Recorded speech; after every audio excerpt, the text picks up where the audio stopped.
Hi everyone, I'm Alex Fefegha. I'm here to deliver this talk, The Great Black Hack, How Can We Protect Activists from Technological Policing? So, I'm Alex Fefegha. I'm from Peckham, South London. I love to make radical and playful things with tech. I studied a Masters at University of Arts London at Central St. Martin's. My thesis was on looking at using design as a tool to explore ethical features with artificial intelligence. I co-founded a studio many years back with two of my best friends. It's called Kamuzi. We do some really interesting work and it pays my bills. But I also teach 1 day a week at the University of Arts London Creative Computing Institute. I'm currently teaching a module on introducing computational features and artificial intelligence, where the class is being exposed to different machine learning frameworks and using it as a tool to be able to explore the ways and how we can be creative with machine learning technologies. Activism is important,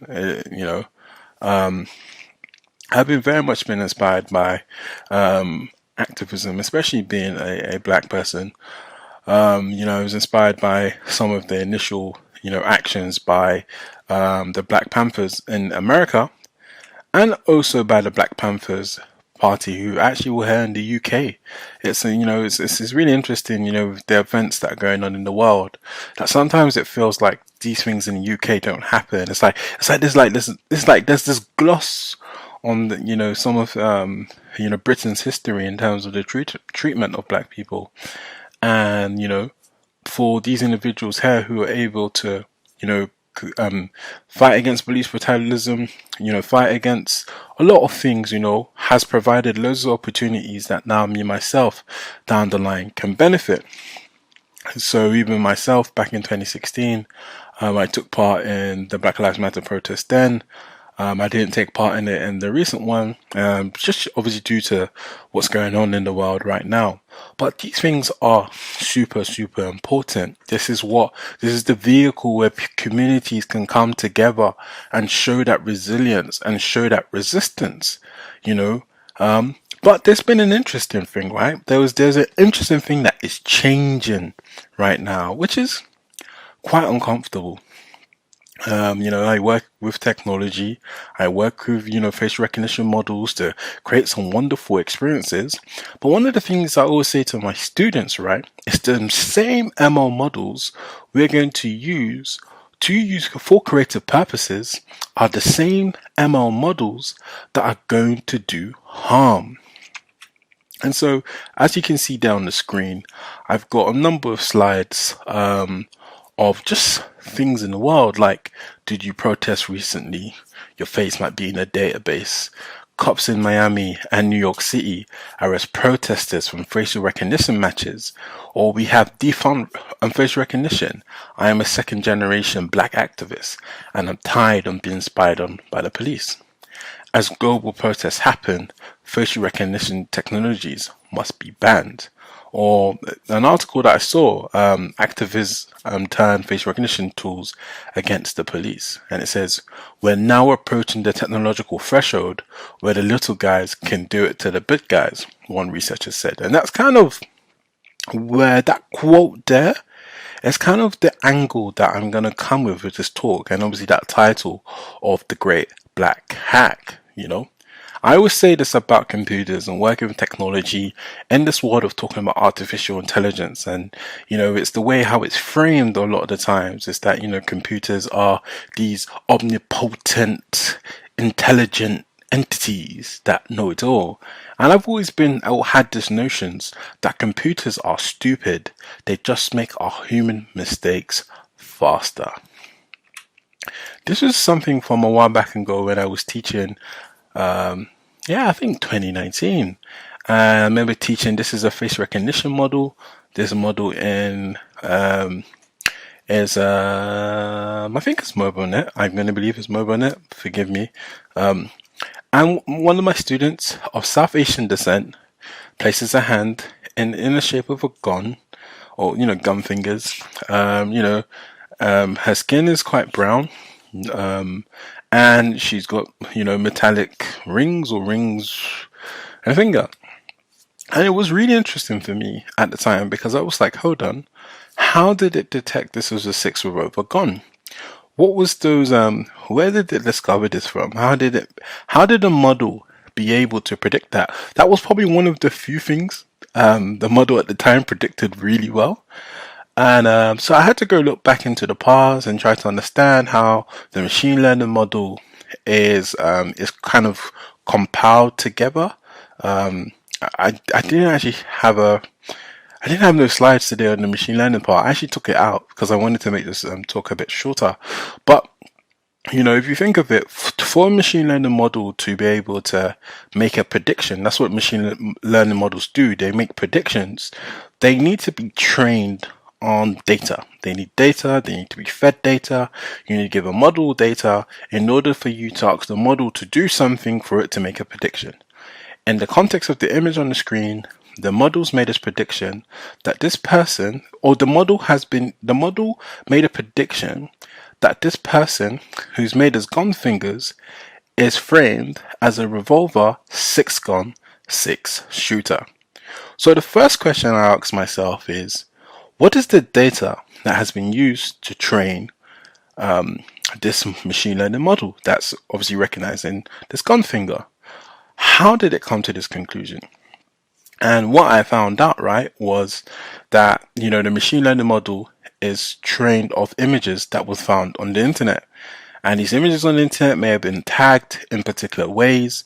And, you train the model this, and over time, every time the model cycles through the data, hopefully the model should be getting better at prediction. And so in this case here, I don't know if it saw many fingers like this. I have no idea. Some of the questions could be, is it because of the silver rings? Is it because of the color of the skin?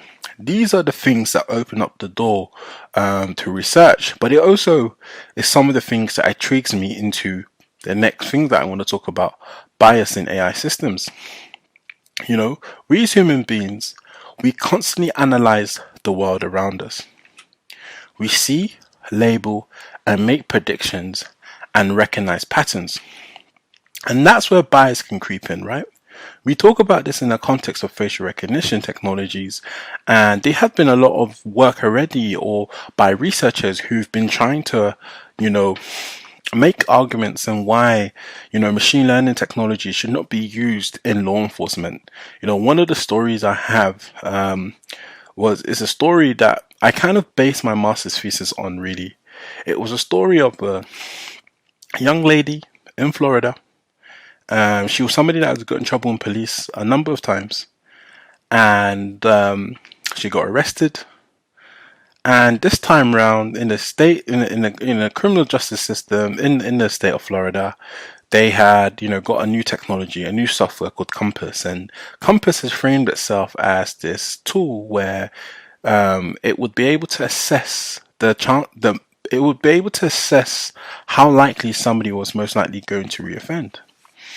And this, if you're interested in this was an article called Machine Bias. I feel like if you just search that up in Google, it should just come up. I remember one of the authors was Julia Angwin. Her work is amazing. And in that research, in that study, they were trying to understand how, when it came to black offenders, when they were doing a comparison between black offenders and white offenders, the comparisons they were trying to explore was, hold on, wait a minute.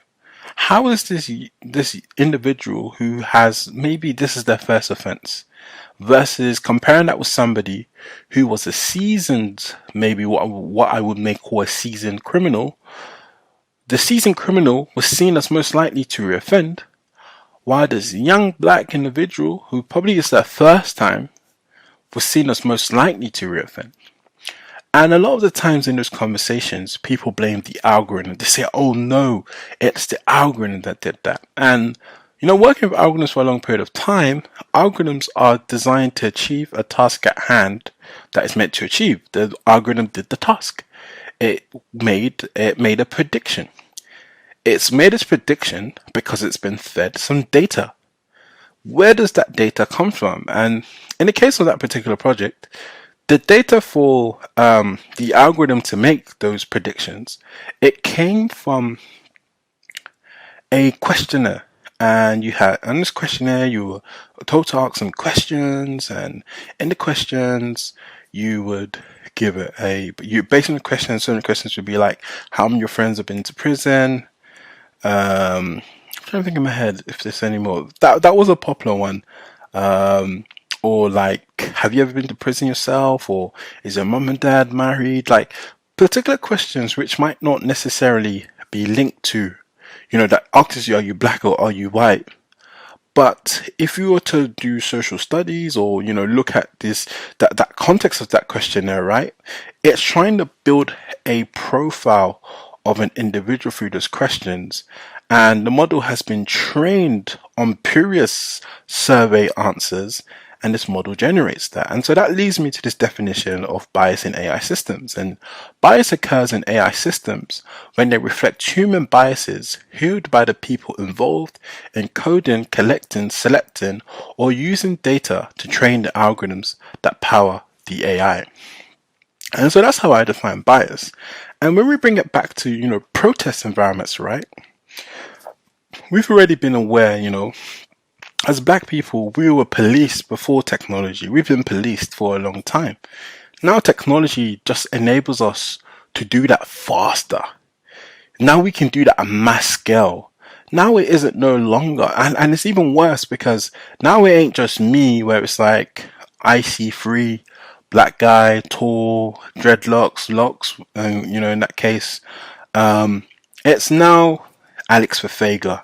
We've got him. And that for me was really interesting, right? Because it kind of removes the autonomy. It removes the agency, Being able to protest is a right. It's a human right. And being able to protest, maybe especially in a country like the UK and hopefully in countries like the States, this should be a place where people are entitled to a fair protest, and you can see it right with some of the recent events in the world that I won't talk about in the States, where people were able to enter the Capitol, or Capitol. I can never pronounce it correctly. My bad. And were able to just enter, and there was really not that much police enforcement over there, right? And you compare that to maybe some of the Black Lives Matter protests that happened. That was, just, you saw the brute force that police officers carried. And so I've kind of been inspired, or have been inspired with my friends Akil and Richard, and who happen to be my co-founders at Community. And we had the opportunity to explore, can we create a speculative provocation that could allow us to engage in this topic of facial recognition. So the tool that I probably want to introduce first really quickly is design fiction. So design fiction is very important to this because in my master's I came across design fiction, also known as speculative design, design features, critical design. There's so much definitions for it. But one of these definitions I use here is by Matt Marpus, who's very familiar at University of Arts London, especially from the CSM product design side. He defines design fiction as a design and related approach rather than a practice that enables the exploration of novel possibilities through the creation of functional fictional features. Through the creation of fictional prototypes, designers are able to establish compelling visions of alternative realities and speculative futures. And I think this is by Uga in 2013. And I kind of actually write about this in a blog that I released in 2019, which is a snippet of my master's thesis. It's called Future-Orientated Design.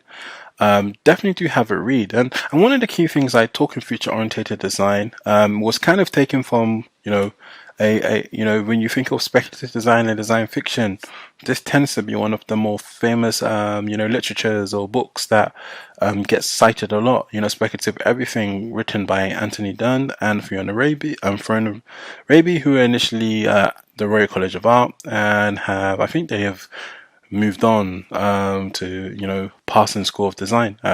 not sure if they're still there. And one of my, if I go back to this, in this feature-oriented design, I kind of give this sort of literature review on what design fiction is, the different thoughts and perspectives, but I also talk about the limitations and the criticisms of speculative design. One of the more common ways of speculative design that maybe, or an example which people maybe conflate or say is speculative design as Black Mirror, where you've got this really dramatized environments that at times can be very, sometimes film and movies are really good with creating these alternative, negative futures of the world, which at times sometimes it's not really, maybe at that time not as grounded in reality as we know it. One of the critiques I also have of the tool design fiction is that I always say that it focuses on the 1%. It focuses on people with privileges, and when privilege could mean even myself. I can consider myself a very privileged individual, working in technology, working with technology, access to technology. And when you have those three things, it enables you to have a quality of life or disposable income or access to knowledge, which allows you to be privileged. So all of these cool future technologies or stuff will cater to me and others who exist in that 1%. But a lot of the times, they always miss out the 99%. What happened to those communities in those futures who will be necessarily exploited for these futures to happen? And so I've kind of been critical in terms of design fiction, maybe in the context of this book like this. I'm not going to go into this a bit too much. I think it's still a very good book if you're trying to wrap your head around it. But I want you to read this book and I want you to engage in it with a level of criticality for those who are very interested in this book. This is a book I also like. I think I went to the launch. I think I went to the launch. I think I was studying at CSM in the Masters at the time. And this is a book by Matt Malthus, who I mentioned, Critical Design in Context, History, Theory, and Practice. And I think, these two books are they're different in their writing style. And obviously, speculative everything focuses on speculative design. Matt, in this case, in this book, focuses on critical design, where they might have similarities.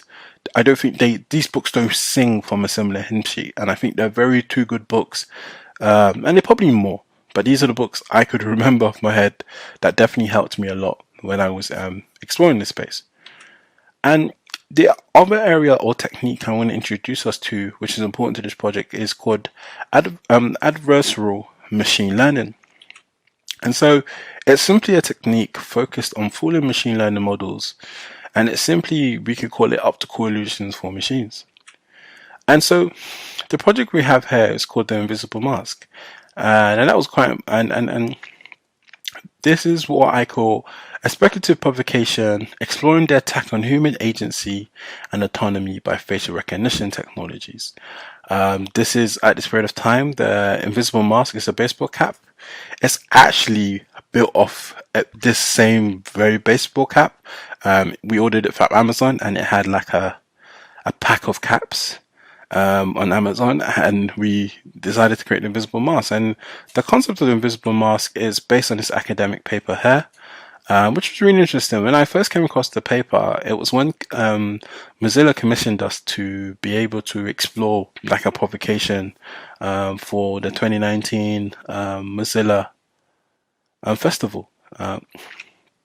And I came across this paper. I was very interested in this paper because Akil at the time had essentially kind of just said, hey bro, facial recognition technology is really interesting. It's like the password to our new world, but especially scanning it on your face, scanning it on your phone. It's very nice. We in technology, we can really design products that will enhance the beautiful features of facial recognition capabilities, but also where we are coming from a experience where we have been policed by police officers most of our lives, even just for walking down the street, or even the way how we will police ourselves in terms of how we dress, how we look. So we probably didn't feel uncomfortable outside. I thought it was important for us to be able to address a situation like this. And so I was just, in the internet searching, coming up stuff, trying to find out things. And I came across this paper called Invisible Mask, Practical Attacks on Facial Recognition with Infrared. And the whole concept of infrared, right, as a technology is that it's invisible to the human eyes. And so you could, you could wear a cap.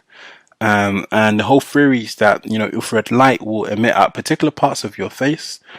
And what that would simply do is when a facial recognition, a camera in that case is perhaps trying to, scan your face, because of most facial recognition cameras are beginning to use infrared technologies.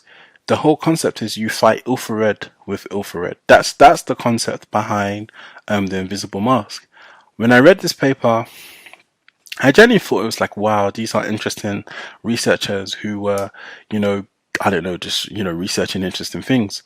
What I didn't realize after reading it, after making the invisible mask, and I read it again, that it was actually a paper that was creating the, mask to see how they can create facial recognition cameras to basically like evade the effects of the mask, if that makes sense. So they were trying to fool the model with the mask so they can improve the model so the models can't be fooled again, if hopefully that makes sense.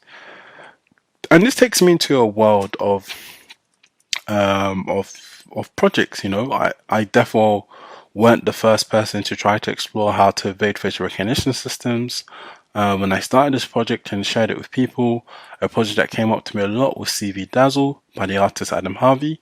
I think there's also a club called Dazzle Club, which I've never been a part of or joined, but it always sounded really cool. I know that their focus was to go around places in London and kind of identify where the facial recognition cameras are. It was like this kind of, piece of activism and also performance art in a way of how they conducted themselves.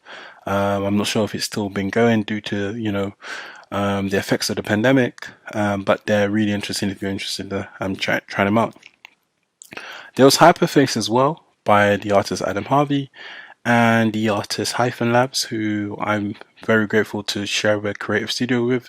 And they created this project called Hyperface, which was a prototype. And Hyperface is a scarf which has many faces, meaning that the model would, if you wear it, the models obviously would struggle at the time to detect your face. However, in recent times, machine learning models seem to be getting better and better with studies. Even now, some of these models are now going to gait analysis, so they'll be able to analyze how you walk. So now, the level of sophistication is getting higher. There was this project which I came across, and it was called Incognito. And I think if you wear it on the face, it's meant to emit some energy. I've never really ever dig deeper into this project because I really liked it. I really liked how it looked stylistically, but I wasn't sure if there was any technological effect, or was it this light effect? Because you kind of see it kind of focuses on particular parts on the human face, hopefully trying to be able to evade the system. This was another project which I really loved. It's called Fooling Automated Surveillance Cameras, Adversarial Patches to Attack Person Detection. And so in this case here, you can kind of see in the image, and it's a really good video on YouTube if you want to watch it. It's quite funny.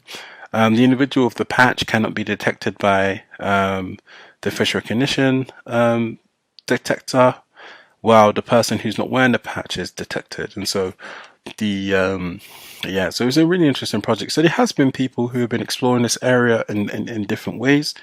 The reason why I was really drawn to the Invisible Mask project really purely because it's visible. With the other projects that you kind of see, and even this in this case, if you're going to a protest, would you want to wear colorful clothes in a protest? No. Would you want to style your hair in a certain way in a protest? Possibly. But if you wanted to, I don't know, necessarily I wear caps a lot. I might wear a hoodie. And a lot of these things are not to create a state of anarchy in that case, but just in order for, Akil describes it in a way of like, with GDPR, you were able to opt out, of certain things online. But in physical space, how do we opt out? How do we say no? I don't want to be captured on camera. I don't want to be seen. And there's obviously loads of arguments for why these things should be done. There's arguments for safety, arguments for security, privacy, and those particular things. And so it's an area that needs more discussion. It's an area that needs, I think, good debate and perspectives from all sorts of individuals. I don't think I'm a person who has the best expertise to communicate on why shouldn't face recognition cameras be there, or why should be there. But I am somebody who is interested in how they're stripping away of autonomy and agency with these technologies, especially when the communities that these technologies are being emplaced, these communities never really have a say. They never have a say. They never have the opportunity to speak or share about how they want things to be done for them, or how and how they can just really be able to walk around safety. And so that was a key thing for us in this project. There's also this really interesting paper which I actually forgot, which is called it's a really interesting paper, and it kind of talks about like one of the dangers of a project like this, and this is something that we kind of considered as well, is I think at the time we were working on this, there was a lot of conversation on facial recognition was a big conversation in 2019. I think perhaps in 2020 that may be kind of reduced just due to what's going on in the world. But there was this interesting paper which talked about the dangers of artistic experiences, or masking camouflage and artistic imaginaries of facial recognition algorithms, and it talks about this the danger of doing these type of projects and how they can make people be anxious about algorithms. And I think that's a very fair point. I think that's why one of the key things I tried to do even in this talk from early on was to say computers are stupid, and that's something I've tried to maintain for a long period of time. I think the word artificial intelligence does not do this industry or this piece of work or this piece of technology I do any justice in any way, shape or form. So what we decided to do for Mozilla Festival is we had a couple options. So we had to be very careful of how real we make this to work, because especially at the time when we were working on this, I think there was a number of protests going on in Hong Kong as well, and so there was very for us it was quite it was like, how far do we go? You read all these books, it creates these prototypes. What does a prototype look like? How does it feel? And so, how we imagined this in a way was, and we did it in this way. I don't know if it will see clearly, but we have we made everything as patchy as possible.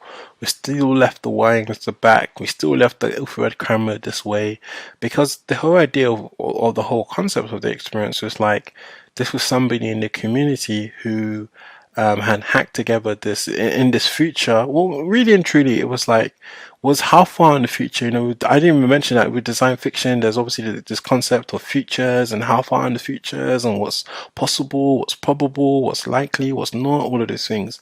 And it's interesting with this project because I think the future we saw it was probably, I don't know, it's 2019 when we worked on this, so maybe 3 years from then, I don't know, 4 years. Just because of how advanced a lot of the conversation in facial recognition technologies to be. And it was interesting because I saw this project as a tool again for community resilience and community resistance, where somebody can go into GitHub, download the code. If they have the abilities to DIY, they can also make their cap. So that was the whole thing of it, like this make a hacker tool, make a hacker kind of device that people can wear to protect themselves. That where I was kind of coming from. I never remember the clothing brand, but I remember there was a particular clothing brand in the 90s that was also protest clothing. I think they had a store in Soho. I can't remember what I should have remembered it. And those things have kind of inspired me in a way where, like I said, the cap and this is very much the same shape. And so you can kind of see there where I'm going to use the pointer for this one. You've kind of got the three sort of lights, the three LED lights. You've got the patchiness. You've still got the wires in the back. You've got the stitching. We were stitching this stuff in. You still got the camera on top of, I think this is like lemon and ginger. tea, and we tried to create this like stage experiment, um, and we sort of got people to come and try it out. What we did in the end is we simply played a game um, where people could just learn to evade the system. And like I mentioned about that aspect of being, I'm gonna make this full screen as I come to the end. That aspect of being able to be careful of how real we make it to be, and that was one of the key things. Because which I if it was too real, people ask you where's the code. Maybe if it's a bit too fake, maybe people are like, So it was also kind of trying to find that balance of where we would go. So we got like I don't even know what we call this, a model head, and we put the cap on the model head for the sake of one of the challenging things I wrote about infrared was that infrared, we don't know how much radiation infrared would have on the human ability, or like not human, sorry, not the human ability, but simply on the human skin. What is radiation? What is the danger of those things? What is the danger of those technologies? And so we just simply got people to just play with a sort of. We kind of created this thing called a Vader machine, and we kind of got people to do some activities, play a game, and yeah, and so that was kind of the space. But one of the key things about it that I really loved, it was more about the conversation, the discussions that we were able to have about, what is the role of facial recognition technology in our lives and in society? What is the ways and how we can necessarily engage in, taking back our autonomy, taking back our agency. One of the unfortunate things that I wasn't able to achieve with this project, especially when we had worked on this, was around October, November 2019. Obviously 2020 came, and 2020 kind of took, our goal was to spend some time in 2020 spending more time in this area of doing facial recognition workshops, being able to go into communities, being able to get their perspectives, especially black communities, get into perspectives, because this was presented at Mozilla Festival. And thank you Mozilla Corporation for giving us the opportunity, but there wasn't many black people there. So the whole purpose of creating maybe a project and grounded in that community, my critique of myself and my critique of the project would be that we didn't have the opportunity to expose this enough to the community as much as we wanted to. The world kind of went into a standstill last year. So there's definitely there's definitely a vision for us to do more work in this area. The invisible mask has essentially just been catching dust in the studio, especially when none of us have been there. So there's definitely a goal for us to be able to further enhance this, improve this. Even look at what more clothing can we add. What can we use as speculative provocation to have conversations with people about just raw facial recognition and just machine learning technologies in general being used, in law enforcement, being used by the government to make decisions on ourselves, and being able to engage in a critical conversation and even have those individuals and that work with these technologies or create these technologies to be in the same space as well. Let there be a discussion point. Let it be, give us the power, give us, we have the say. And that's always kind of been my goal from when I came across this machine learning space. Has always been about how do you demystify these technologies? How do you educate people on these technologies? But one of the things that my friend Sarah Gold always mentioned to me was also being careful of not only just educating people, but how do you not also then give people, make people feel burdened with this information as well. And that's kind of similar to that paper which I shared before about the anxiety causing people. So this is a very interesting space. It's one that I don't have the answers for, but yeah, thank you so much for listening to this talk or sitting there. This is Alex Fefegha. This is the Great Black Hack, I should say. Thank you so much and enjoy the rest of today.